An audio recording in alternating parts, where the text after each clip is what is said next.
Live from New Delhi, you're watching DD India Live, India's voice to the world. I'm Preeti Kaur. Coming up in the next 30 minutes.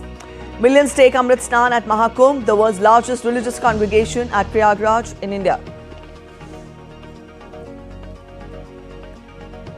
Prime Minister Modi launches mission Mausam to make India weather ready and climate smart nation. Impeachment trial of South Korean President Yoon adjourned after he fails to show. Israel-Hamas on the brink of Gaza ceasefire deal, finally, says US President Joe Biden. Los Angeles wildfire victims scramble to find sleep in cars, shelters and hotels. Rebuilding will take billions of dollars, says Biden.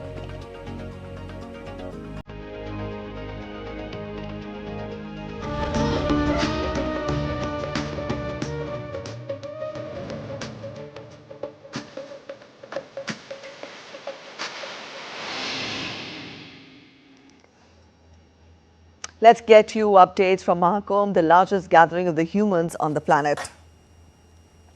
The Maha Kumbh 2025, which began in Prayagraj with chants of bhajans and slogans on Posh Purnima on January 13, witnessed its first Amrit Snan, or the royal bath of akhadas, on the occasion of Makar Sankranti. Millions of people gathered in Prayagraj to take a holy dip in Sangam, the confluence of river Ganga, Yamuna and mythical Saraswati. This Maha Kumbh is being held after 12 years, although seers claim that the celestial alignments and cosmic combinations for the event are occurring after 144 years, making the occasion even more auspicious. The Kumbh Mela, one of the largest religious gatherings in the world, continues to draw millions of pilgrims with various rituals, cultural activities and spiritual events scheduled throughout the festival.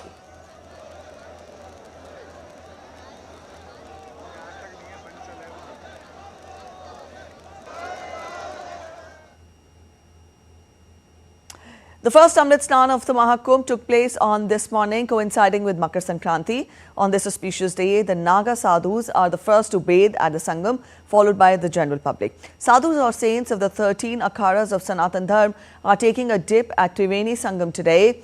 The 13 akharas are divided into three groups: Sannyasi, who are Shaivite, Bairagi, who are Vaishnav, and Udasin. The sacred baths are meticulously organized for the 13 akharas or monastic orders with designated time slots.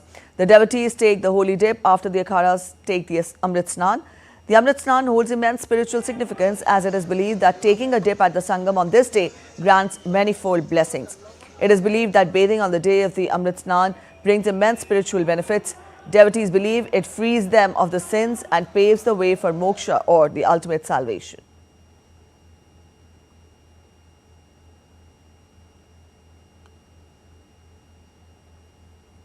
After taking the Amrit Snan on Makar Sankranti, Mahamandaleshwar Swami Gyanpuri of Mahanirvana Akhada praised the seamless flow of the huge crowd at the Maha Kumbh Mela. It's amazing how everything flows. Like, everybody finds their place, everybody gets a snan, everybody does the dubki, and they go back. And everybody is happy. I think this is only possible to see here, nowhere else. Long preparation just for, let's say, 10 seconds bath. As celebrations for the Maha Kumbh festivities begin in North India's Prayagraj, devotees from across the globe have been flocking to Prayagraj to take a dip in the holy confluence of Ganga, Yamuna and mythological river Saraswati. Foreign devotees join millions of Indian pilgrims in taking the holy dip at Maha Kumbh. Devotees from across the continents, including Africa, Europe, have reached Prayagraj and are in fact reveling at the unique spiritual atmosphere at the Maha Kumbh.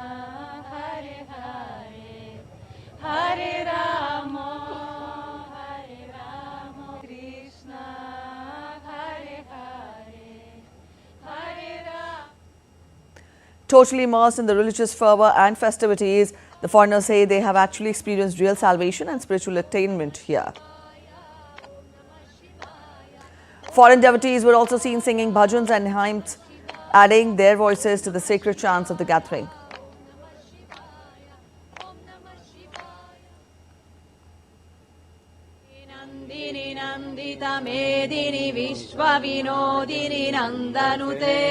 गिरिवरविन्द्य शिरोदिनि वासिनि Vishnu विलासिनि जिष्णुनुते Bhagavati Heshiti Kanta Kutumbini Bhuri Krite Jaya Jaya He Mahishasura Mardini Ramyaka Pardini Shaila Sute Jai Jagadish Hare Swami Jai Jagadish Hare. Makar Sankranti, celebrated across India with different names and traditions, marks the transition of the sun into the zodiac sign Capricorn. Known as a harvest festival, it symbolizes the end of winter and the beginning of longer, sunnier days. We get to more in this report.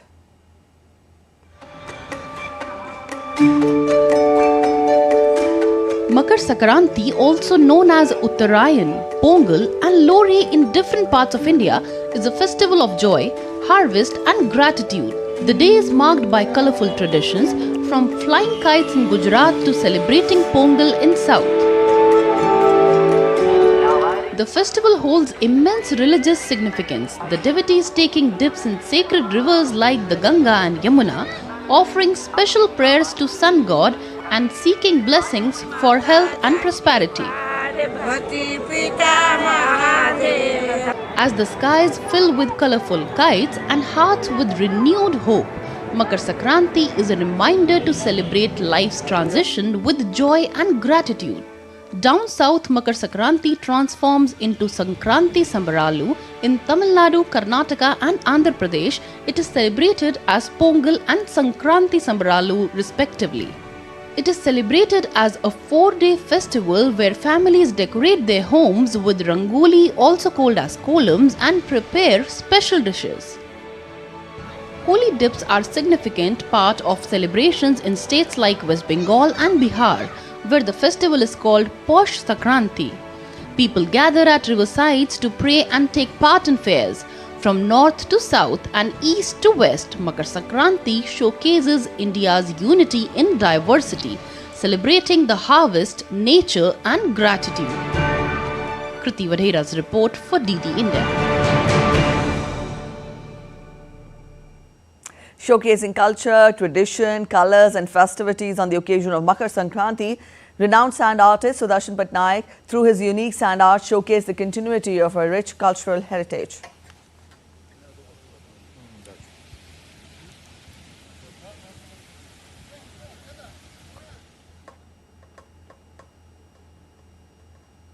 The main Magh Bihu is being celebrated across the northeastern state of Assam. This gastronomical festival celebrates the transit of sun from southern hemisphere to north hemisphere. Therefore, at early dawn, people burn holy mejis, that is, bonfires, all across Assam. Various Assamese delicacies are prepared, made of new rice harvest. Pitas made of sesame, jaggery, coconut are handcrafted by women and offered to fire god and the ancestors.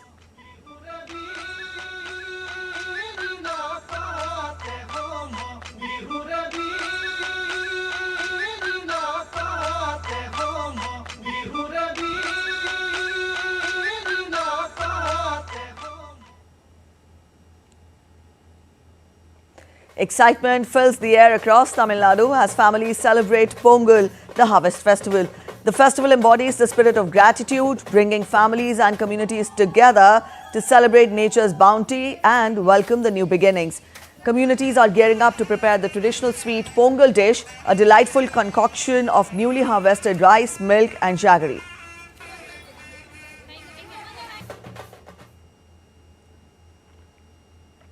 Tamil community in Sri Lanka also immersed themselves in the celebration of Thai Pongal with fervour and gaiety.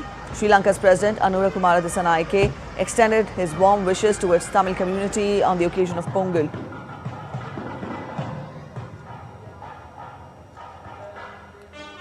The multi-day celebration of Pongal marks the beginning of the sun's journey northwards, signalling the end of the winter solstice.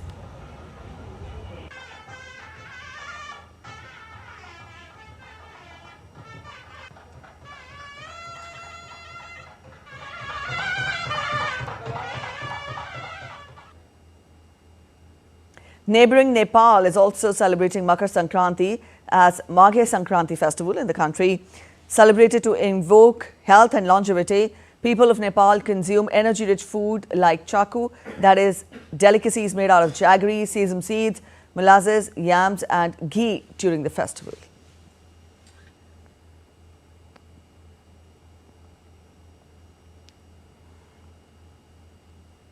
India's Prime Minister Narendra Modi participated in celebrations of the 150th Foundation Day of the India Meteorological Department in New Delhi. Prime Minister Modi launched Mission Mausam, a groundbreaking initiative to make India a weather-ready and climate-smart nation. The mission envisages using advancements in observational technology to document weather phenomena over the nation and surrounding regions with higher precision and resolution. Prime Minister Modi also unveiled the IMD Vision 2047 document, a roadmap for weather forecasting, climate change mitigation and adaptive strategies.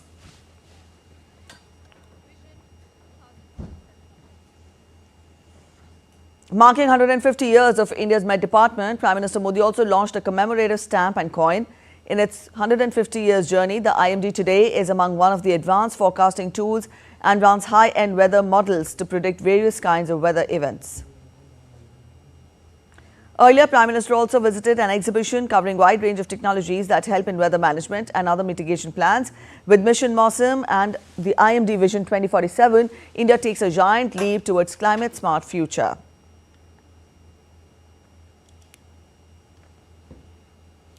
Speaking at the 150th Foundation Day of India Meteorological Department, IMD DG Dr. Mrityunjay Mohapatra said that India has made a plan for a year, the next 5 years and for 2047 to bring transformative change in predicting weather and climate. IMD has evolved through various phases, demonstrating progress and commitment to the nation by blending ancient wisdom with modern science and technology. Our commitment to observing and forecasting is a narrative of resilience and innovations leading to protection of life and property and welfare of the society. The early warning system of IMD has undergone paradigm shift through scientific and technological advancements and sustainable financial investment by the government in recent decade. India's Defence Minister Rajnath Singh and Chief of Defence Staff General Anil Chauhan will attend the 9th Armed Forces Veterans Day event in Aknoor city of Jammu.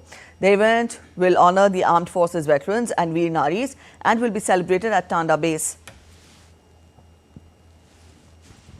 As a special gesture, mobility equipment like motorised wheelchairs, e-scooters and auto rickshaws will also be distributed to the veterans.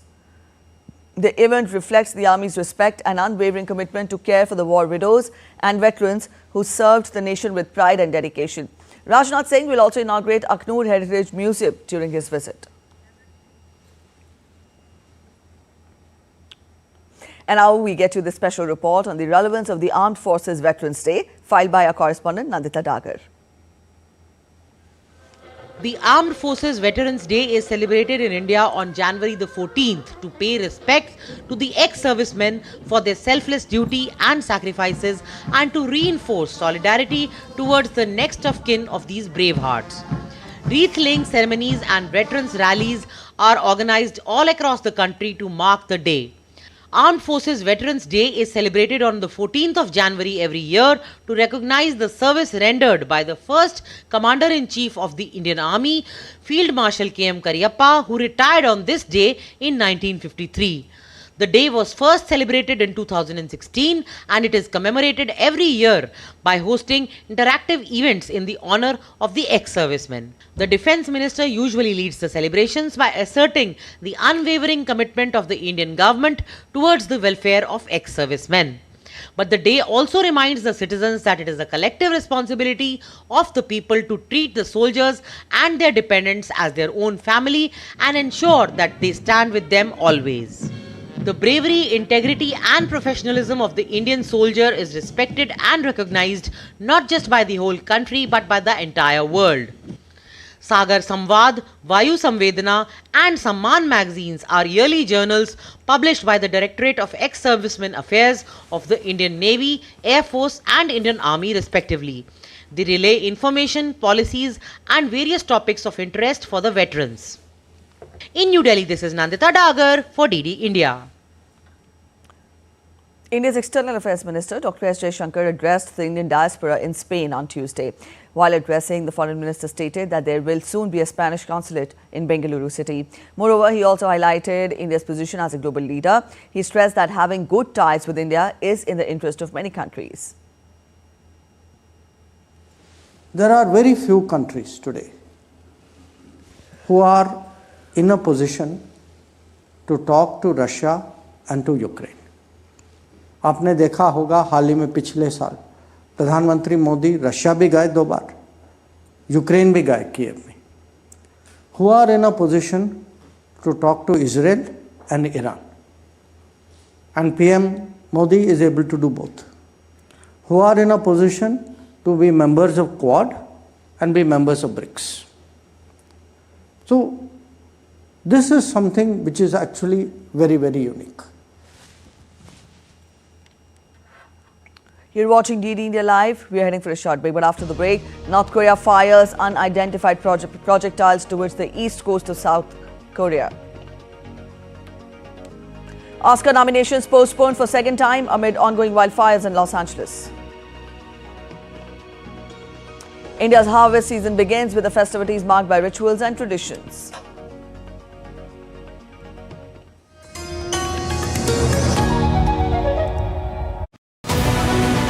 This week on Defense Dynamics, unravel the secrets behind India's revolutionary CATS warrior prototype. What are these CATS and how will they redefine the warfare? Why is making fighter jet engines still a monumental challenge? We analyze the hurdles. Can Donald Trump bring an end to Ukraine war after January 20th? A geopolitical analysis you can't miss. Updates on India-Maldives defense ties and the evolving dynamics of Afghan-India relations. This Wednesday at 8 p.m. IST only on DD India.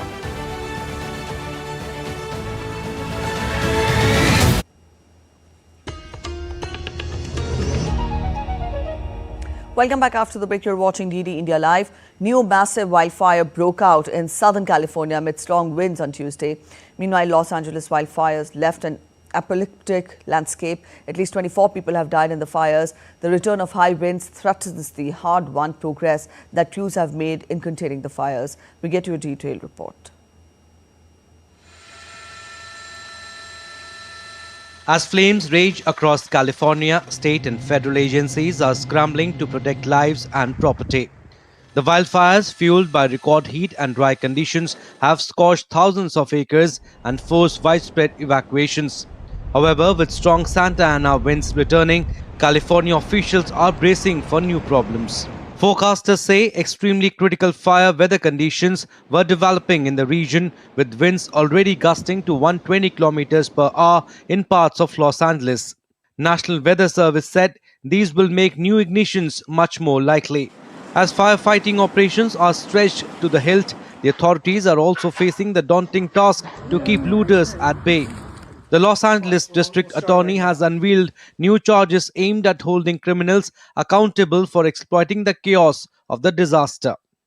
Today we're here to announce that the promise that we made when we started this, that these criminals would be arrested, they would be prosecuted, and they will be maximally punished, is a promise we are keeping.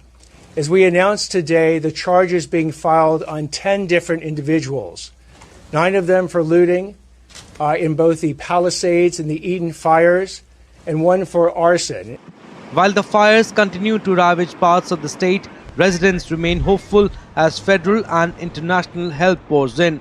White House has activated emergency response teams with resources allocated to support local fire crews and provide shelter for displaced families.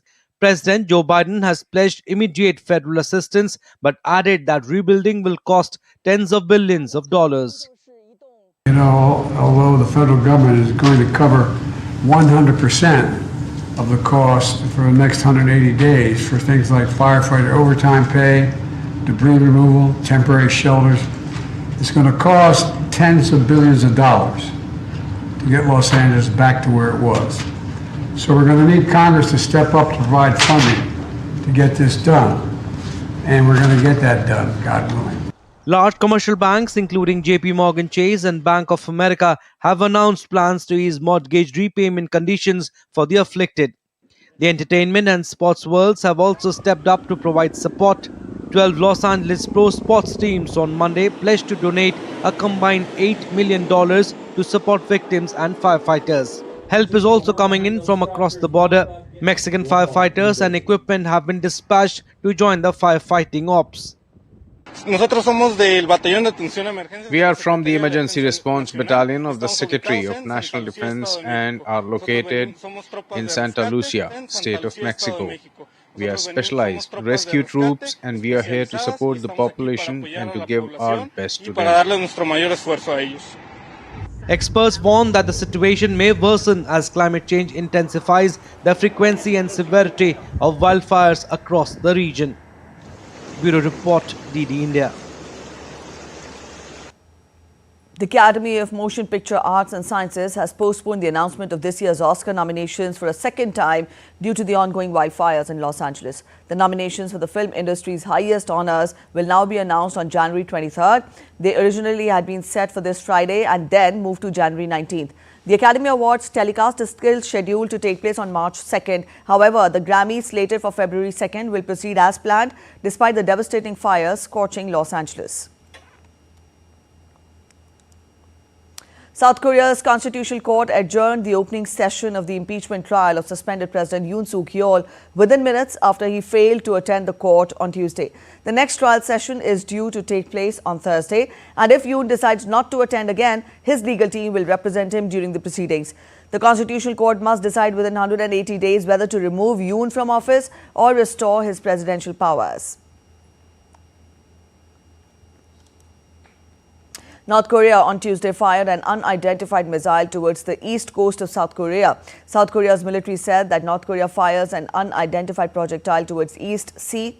The launch came about a week after North Korea fired what it claimed was a new intermediate-range hypersonic ballistic missile, which was North Korea's first missile test since November 5th.